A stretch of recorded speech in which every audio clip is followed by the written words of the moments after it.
क्या उसके हाथ में कुछ देखा था आपने? कुछ था, मुझे याद आ रहा है। क्या था वो? उज़ैर के हाथ में एक टूटा हुआ डब्बा था। वो डब्बे हैं ना जिन्हें उज़ैर किसी को हाथ नहीं लगाने देता, उनमें से एक डब्बा था इसके हाथ में उस वक्त। हाँ, वो तो वही डब्बे हैं ना जिनमें सारा ने अपनी चीजें भी रखी हैं। मैं तो उसके साथ पत्थर और माचिस की तीलियां जमा करते करते उससे मोहब्बत कर बैठा। इन बच्चों को दूसरे बच्चों से बात करने के लिए अल्फाज की ज़रूरत नहीं, ये मोहब्बत की ज़ुबान बोलते हैं। अल्फाज की ज़रूरत तो हमें होती है। हम बड़े बड़े एहसास को छोटे छोटे लफ्ज़ों में कैद करना चाहते हैं। बताओ, इन खूबसूरत दिलों को बयान करने के लिए कोई लफ्ज़ है? नादानिस्ता तौर पर भी उसने अगर छुपाया है तो उसने फेवर ही किए। उज़ैर को अगर सूरत हाल का अंदाजा होता तो उसके लिए बहुत बुरा होता। मेरी बात सुनो, कुछ भी जानते बूझते हुए उज़ैर ने बिल्कुल नहीं किया, हमें पता है। समझ नहीं आ रहा किस बात पर यकीन करूं भाई। लगता है मेरे दिमाग ने काम करना ही छोड़ दिया है। हर घड़ी यही बता रही कि उज़ैर ने आग लगाई, मगर मेरा दिल कहता है उसने ऐसा कुछ नहीं किया। मैं जानता हूं ये सब कुछ कबूल करना बहुत मुश्किल है तुम्हारे लिए, लेकिन इस सच से मुंह मोड़ के अजियत दे रहे हो तुम खुद को। इसे कबूल करो और आगे बढ़ो। ठीक कहा आपने भाई। देखो, जो होना था वो हो गया, अब इसे भूल जाए। आगे सोचो क्या करना है। काश ये इतना आसान होता भाई। तुम जो कर रहे हो उज़ैर के लिए कर रहे हो, तुम्हें ये सोचना चाहिए। भागते रहोगे इससे आखिर कब तक? अगर उसने ये सवाल कर दिया कि मुझसे क्यों भाग रहे हो, तो फिर जवाब तो देना पड़ेगा।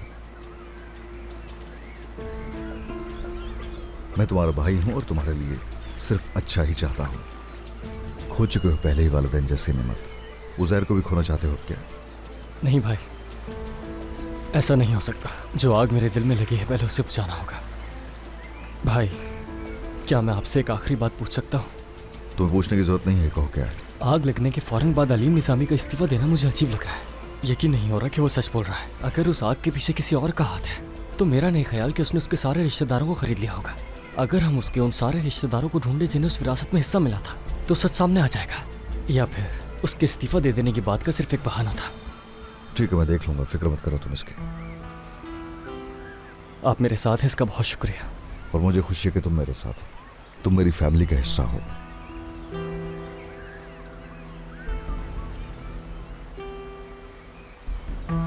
आज रात मैं इन्वेस्टर्स के साथ खाना खाऊंगा, अगर चाहो तो आ जाना, तुम्हारा दिल बहल जाएगा।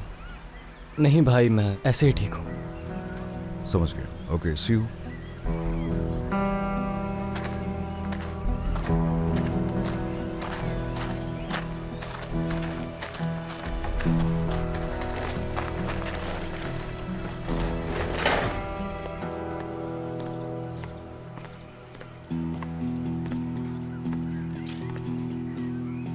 समझ में नहीं आ रहा कि आखिर तुम करना क्या चाह रहे हो। तुमने उससे कहा अगर यकीन नहीं तो जाओ और रिश्तेदारों से पूछ लो मेरे। तुम्हें क्या कहना था? तुम्हें लफ्ज बा लफ्ज बताया था मैंने। उससे जान छुड़ाने के लिए सब कुछ मुझे कहना पड़ा हारून साहब। हम किसी को नकली रिश्तेदार बनाकर पेश कर देते हैं। लानत हो, सबका दिमाग खराब है।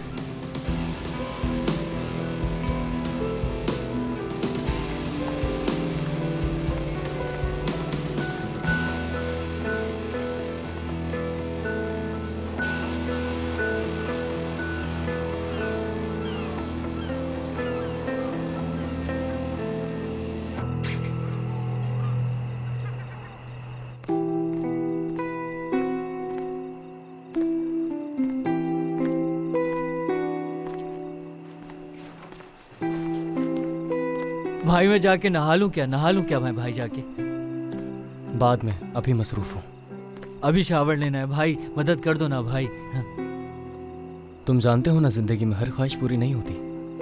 अब देखो, मेरा दिल नहीं चाह रहा, फिर भी तुम्हारा सामान उठा रहा हूँ। इसीलिए या तो खुद नहा लो जाकर, या फिर इंतजार करो जब मुझे वक्त मिले। नहीं भाई, मुझे तो अभी नहाना है, मुझे अभी नहाना है भाई। मैंने कहा ना थोड़ा इंतजार करो, या अगर नहाना चाहते हो तो जाकर खुद नहा लो, जैसे अम्मी पापा के जिंदा होते हुए खुद नहाते थे। मुझे याद है उस वक्त तुम खुद नहाया करते थे। नहीं, वो तो हमारे दिलों में जिंदा है ना भाई। नहीं है ऐसा।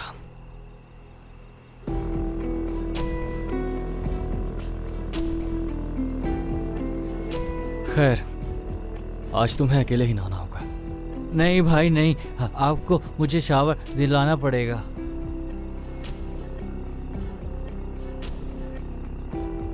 जाओ बाथरूम में, आ रहा हूं मैं।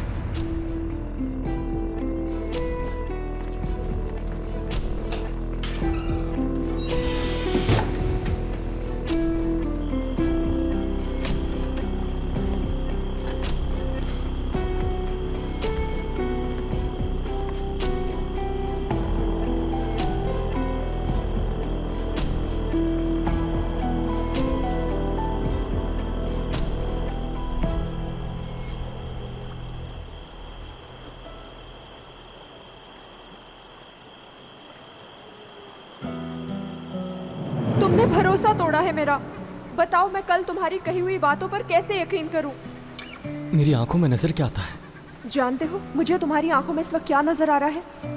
मुझे सिर्फ शर्मिंदगी और पछतावा दिखाई दे रहा है। मुझे लगता है कि कल तुम मेरे पीछे इस्तांबुल इसलिए नहीं आए कि मेरा सहारा बनो, बल्कि तुम तो मेरे पीछे अपने ज़मीर का बोझ हल्का करने के लिए आए थे। सब खत्म। बल्कि यूँ समझो कि कभी कुछ शुरू ही नहीं हुआ था।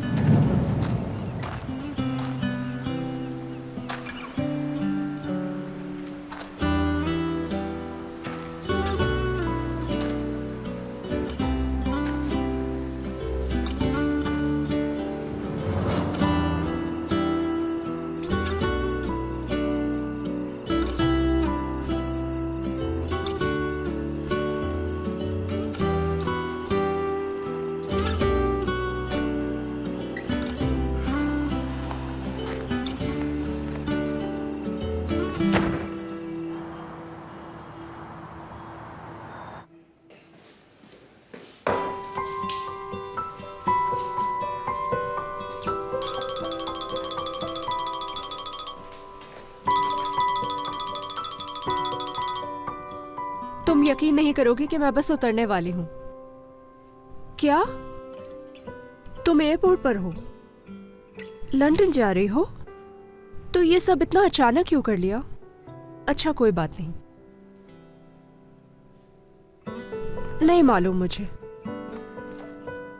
शायद थोड़ा आराम करूं, सो जाऊं। बहुत थक गई हूं मैं। तुम वापस कब तक आओगी? रॉयल कॉलेज ऑफ आर्ट में फोटोग्राफी पढ़ने जा रही हो? अफसोस हुआ मुझे सारा, तुम ये बात अब बता रही हो। एयरपोर्ट पहुंच गई हो और बस जाने वाली हो। हाँ वाकई ठीक कह रही हो तुम। बहुत बड़ा मौका है तुम्हारे लिए। अच्छा ठीक है, अपनी फ्लाइट मिस मत कर देना। मैं भी तुमसे बहुत मोहब्बत करती हूँ। अल्लाह हाफिज।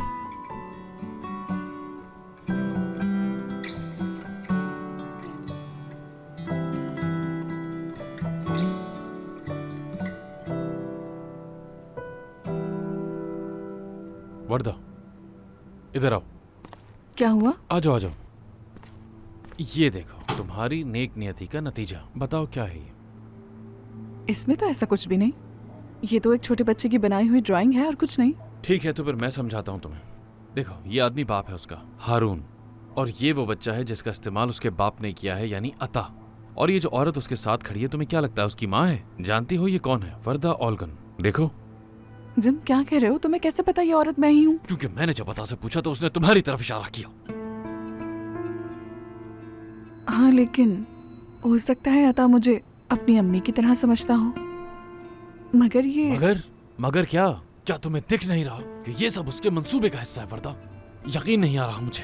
कभी वो किसी के इंतकाल का बहाना बनाता है और कभी अपने जरूरी काम का। अता को यहाँ छोड़ना तुम्हारे पास सिर्फ और सिर्फ उसके एक मंसूबे का हिस्सा और कुछ नहीं। कैसा मंसूबा? क्या कह रहे हो जिम? वही मंसूबा जो तुम दोनों को करीब ला सकता है। उसमें वो अपने बेटे अता को इस्तेमाल कर रहा है ताकि तुम्हारे करीब आ सके। देखो मैं अता के खिलाफ नहीं हूँ। मैं जानता हूँ कि उसमें उस मासूम बच्चे का कोई कसूर भी नहीं है। उसे तो इस बारे में कुछ मालूम ही नहीं होगा, मगर उसका बाप दिमागी तौर पर ठीक नहीं है। उसे पागल खाने में होना चाहिए। जिम, ये जो ड्राइंग है अता ने बनाई है, हारून साहब ने नहीं। तुम्हारी बातें सुनकर पता है मैं क्या सोच रही हूँ कि हारून साहब की वो बातें तुम्हारे मुतालिक बिल्कुल ठीक थी। तुम्हारे साथ वाकई कोई मसला है।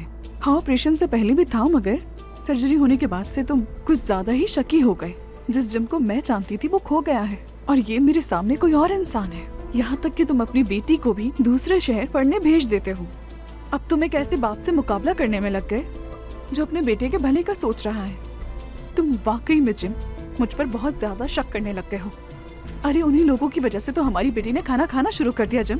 वर्दा, उन लोगों की वजह से नहीं, गौर से देखो, इस तस्वीर में जो बच्चा दिख रहा है इस अता की वजह से। बस खुदा का वास्ता है जिम, बस बहुत हो गया। अब मुझसे ये सब बर्दाश्त नहीं हो रहा। मैं तुम्हें कैसे बताऊं, मैं अभी तक उस डर से बाहर नहीं आई हूँ जब तुम मौत के करीब थे। मेरी बेटी मुझसे 600 किलोमीटर दूर रह रही है। मेरा ध्यान उसी पर है कि पता नहीं वो कैसे रह रही होगी वहाँ। और दूसरी तरफ एक मामूली सी बैग की वजह से हमारी बरसों की मेहनत जाया होते हुए दिख रही है मुझे।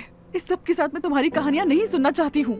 जिम, तुम्हें मेरा शौहर बनना चाहिए जो मेरा साथ दे सके, लेकिन तुम तो हर काम में रुकावट बन रहे हो मेरी। हद हो गई है।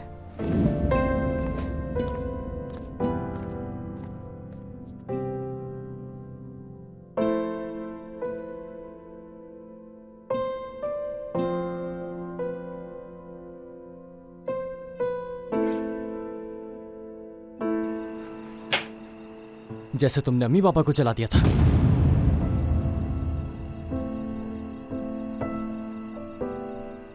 नहीं, अम्मी बाबा तो मेरे दिल में रहते हैं, वो अंदर रहते हैं मेरे। मैंने झूठ बोला था तुमसे। नहीं है वो जिंदा। अम्मी और बाबा जिंदा नहीं है अब, क्योंकि किसी ने वो घर जला दिया जिसमें वो रहते थे।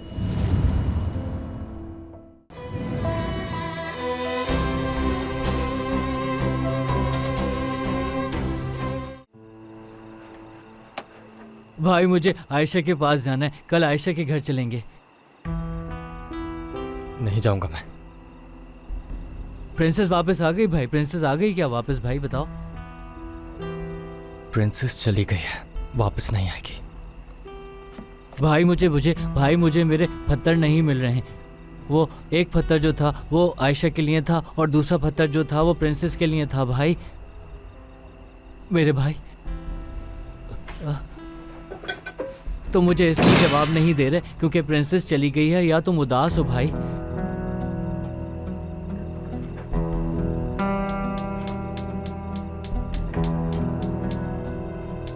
भाई ये आवाज से मुझे तकलीफ हो रही है भाई, इस तकलीफ हो रही है इस आवाज से, मैं इरिटेट हो रहा हूँ भाई। जल भी जाओ, क्यों नहीं जल रही है? भाई आग लग जाएगी भाई हम जल जाएंगे भाई, मुझे नहीं जलना है भाई हम जल जाएंगे भाई, ऐसे मत करो भाई। हाँ, मेरे पास माचिस है, बल्कि बहुत सारी माचिस है, मैं उससे जला दूंगा भाई, फिक्र मत करो। जैसे तुमने अम्मी पापा को जला दिया था।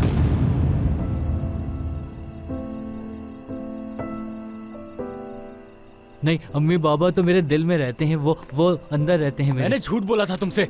नहीं है वो जिंदा। अम्मी और बाबा जिंदा नहीं है अब, क्योंकि किसी ने वो घर जला दिया जिसमें वो रहते थे।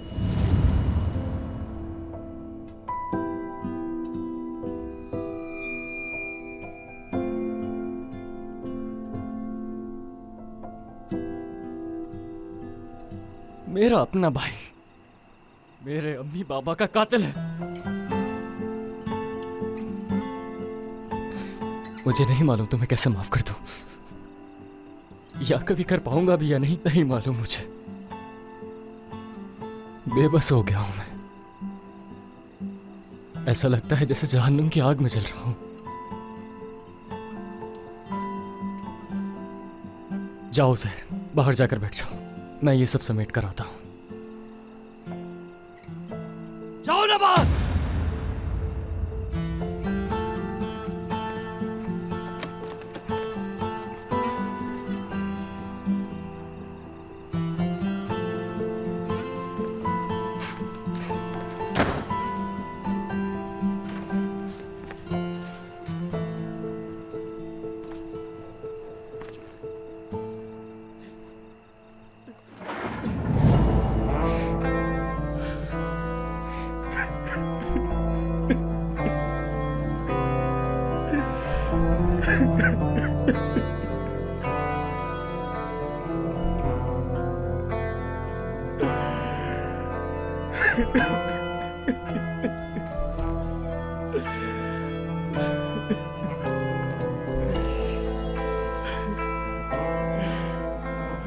उस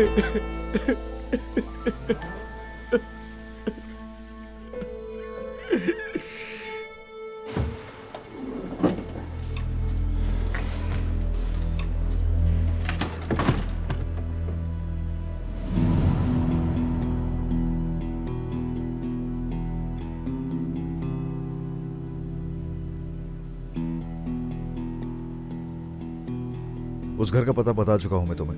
लोग हो सकते हैं, बहुत सुनसान इलाका भी नहीं है वो। अपनी गाड़ी थोड़ी दूर पार्क करना, कोई निशान मत छोड़ना, किसी को पता नहीं चले कि वहां पर खुदाई हुई है। बेफिक्र हो जाए।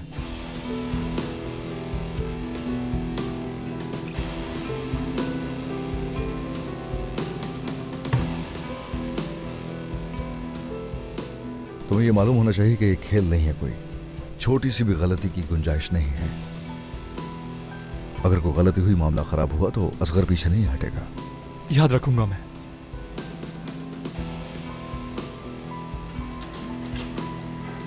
तरीके से अपना काम पूरा करना। कुछ गलत हुआ तो उसके जिम्मेदार तुम होगे। ठीक है।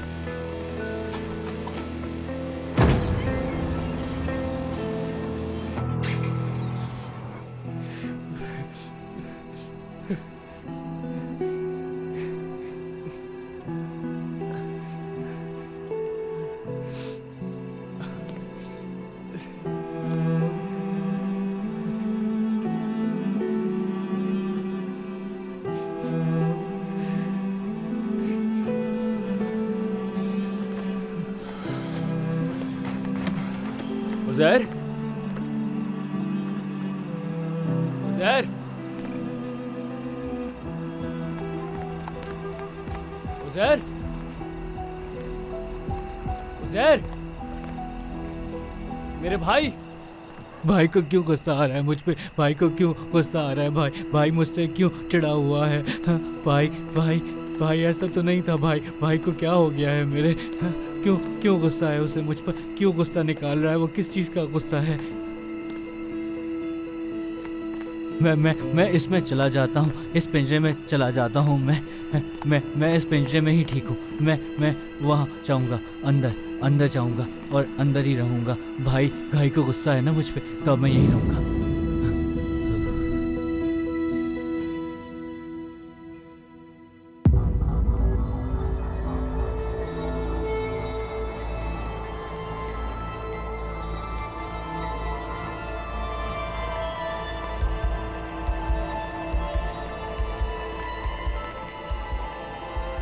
भाई को गुस्सा है ना, तो मैं अब यहीं रहूँगा, यहीं मेरा घर है।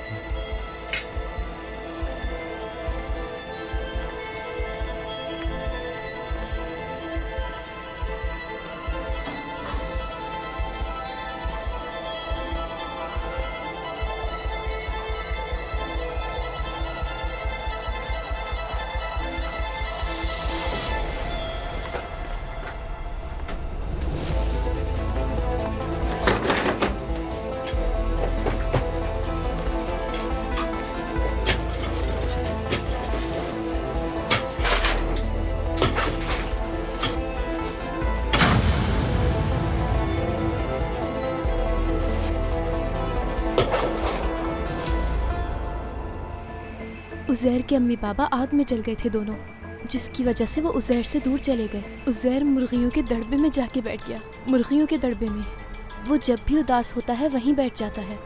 उज़ैर अपने अम्मी बाबा के लिए बहुत गमज़दा है। वो उन्हें जब भी याद करता है यही कहता है। उसके अम्मी बाबा उसके दिल में ज़िंदा हैं और हमेशा रहेंगे।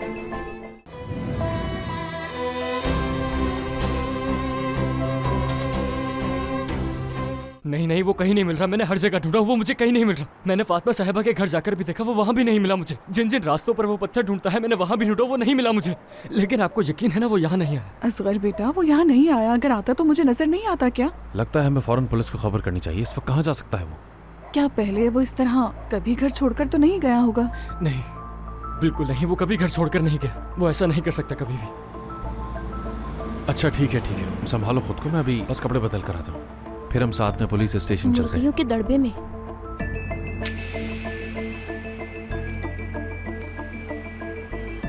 कौन सा दड़बा? क्या कह रही हो मेरी जान?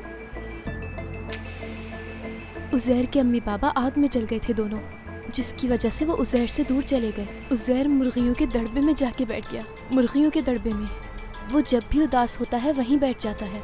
उज़ैर अपने अम्मी बाबा के लिए बहुत गमज़दा है। वो उन्हें जब भी याद करता है यही कहता है। उसके अम्मी बाबा उसके दिल में ज़िंदा हैं और हमेशा रहेंगे।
मैं इस दड़बे में हूँ, मैं इस दड़बे में हूँ।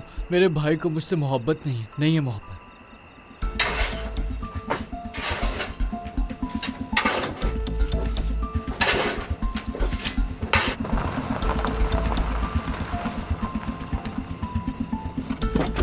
बात सुनो, अगर वो मिल जाए तो तुम उस पर सख्ती नहीं करोगे, ठीक है? ठीक है अंकल। आ जाओ।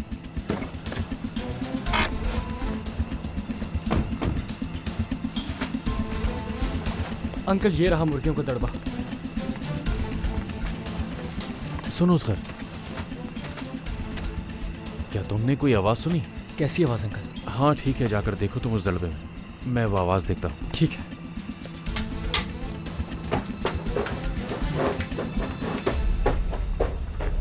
उज़ैर, उज़ैर,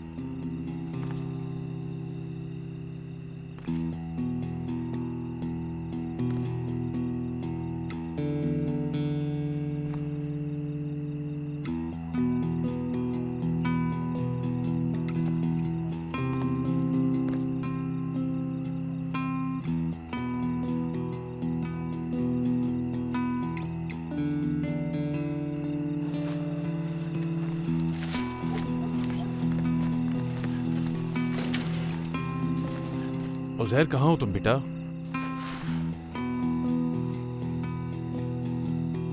उज़ैर,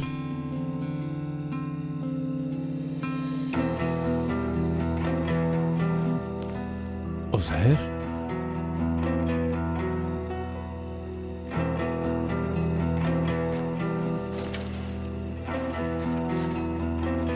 मेरे भाई उज़ैर।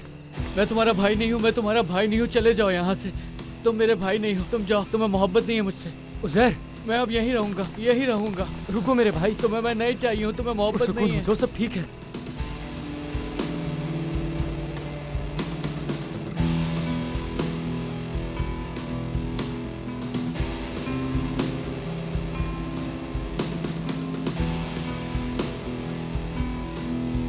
मुझे भाई मत बोलो, मुझे मत बोलो भाई।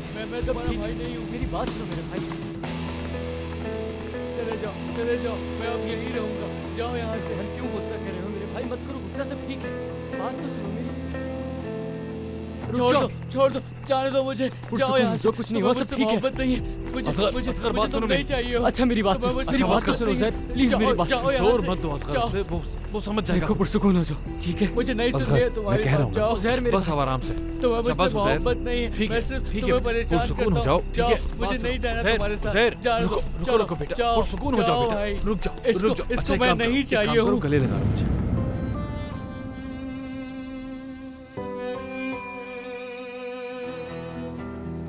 ये लो, ये रिवॉर्ड है तुम्हारा।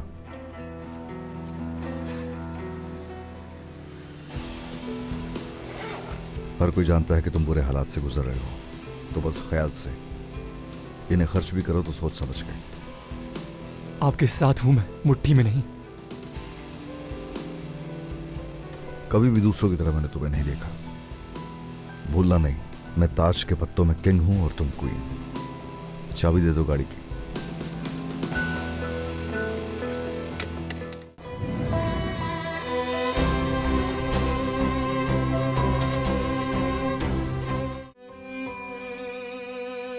चलो आ जाओ मेरे पास, इधर आओ, अच्छा लगेगा तुम्हें, सुकून मिलेगा। आ जाओ, आ जाओ इधर। शाबाश मेरा बेटा।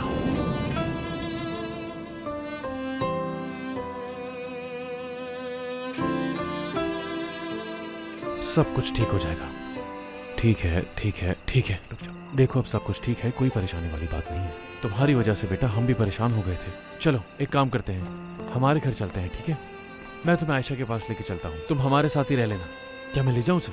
चलो ठीक है। हाँ चलते हैं। आयशा के पास जाऊंगा, मैं अपनी दोस्त के पास जाऊंगा। इसको मैं नहीं चाहिए हूँ। मैं अब के ठीक है, साथ मैं जाऊंगा। आयशा के पास ही लेके जा रहा हूँ आपको। जब तुम आयशा से मिलोगे तो तुम और भी बेहतर महसूस करोगे। हाँ आयशा अच्छी है, वो मेरी दोस्त है, मेरा ख्याल रखिए। हाँ बेटा, बिल्कुल ठीक कहा तुमने। चलो आ जाओ, अंदर बैठ जाओ। चलो आराम से। इसने जो कहा सही कहा, इसी लायक हूँ मैं यही हूँ, आप ले जाइए इसे। देखो मत कहो ऐसा, रिलैक्स हो जाओ, हम राब्ते में रहेंगे, ठीक है? मैं आ गया, चलो अब चलते हैं। भाई को मोहब्बत नहीं है मुझसे, मुझसे मोहब्बत खत्म हो गई भाई की। नहीं, वो तुमसे बहुत मोहब्बत करता है। हाँ मगर हम पहले आयशा के पास चलते हैं, वहाँ आराम करेंगे। मेरा भाई अब मेरा भाई नहीं रहा। नहीं, असगर तुमसे बहुत मोहब्बत करता है। चलो चलते हैं। अब मैं आप ही के साथ रहूंगा। मेरे भाई,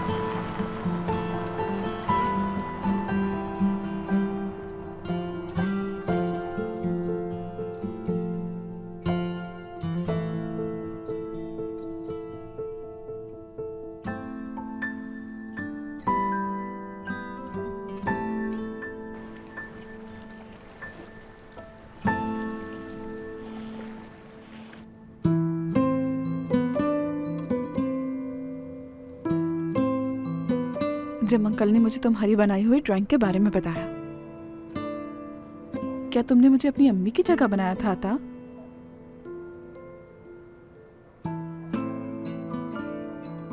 देखो अता, अम्मी वो होती हैं जो बच्चे को पैदा करती हैं। जैसे मैंने एलिया और आयशा को पैदा किया, और तुम्हारी अम्मी का नाम है आइलन। अब चाहे तुम्हारी अम्मी तुमसे बहुत दूर चली गई हैं और चाहे वो भी तुम्हारे साथ नहीं है, फिर भी इससे ये सच नहीं बदलेगा, क्योंकि हर इंसान की सिर्फ एक माँ होती है। मैं जानती हूँ तुम मुझसे प्यार करते हो बहुत, और मैं भी तुमसे बहुत प्यार करती हूँ, मगर मैं तुम्हारी अम्मी नहीं हूँ मेरी जान।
तो तुम्हें कोई मसला तो नहीं हुआ?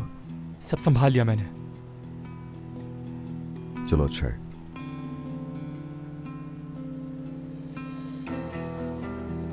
ये लो, ये रिवॉर्ड है तुम्हारा।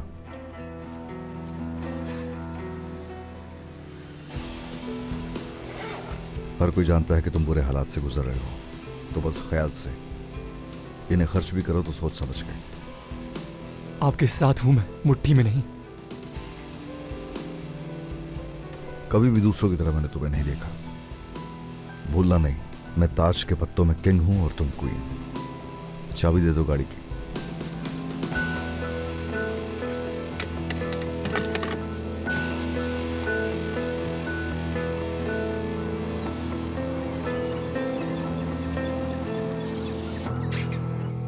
क्या हालचाल है अब जवान? मैं कोई जवान नहीं हूँ मैं। और कुछ भी नहीं है मेरे पास। ना कोई गाना सुनाने वाला है मेरे पास। गाना मतलब? भाई मुझे हर रोज सोते वक्त गाना सुनाता है। कौन सा गाना सुनाता था? वो ऐसा है जिसमें वो फ्रॉक संभालने की बात करता है। अरे ये वाला तो मुझे भी आता है, बचपन में सुना था। स्कूल में बच्चे खेलते थे तो गाते थे, फ्रॉक संभालो अपनी, फ्रॉक संभालो अपनी, मेरी फ्रॉक घूमेगी, मेरी फ्रॉक घूमेगी। समंदर की लहरें, समंदर की लहरें, फ्रॉक संभालो अपनी, फ्रॉक संभालो अपनी।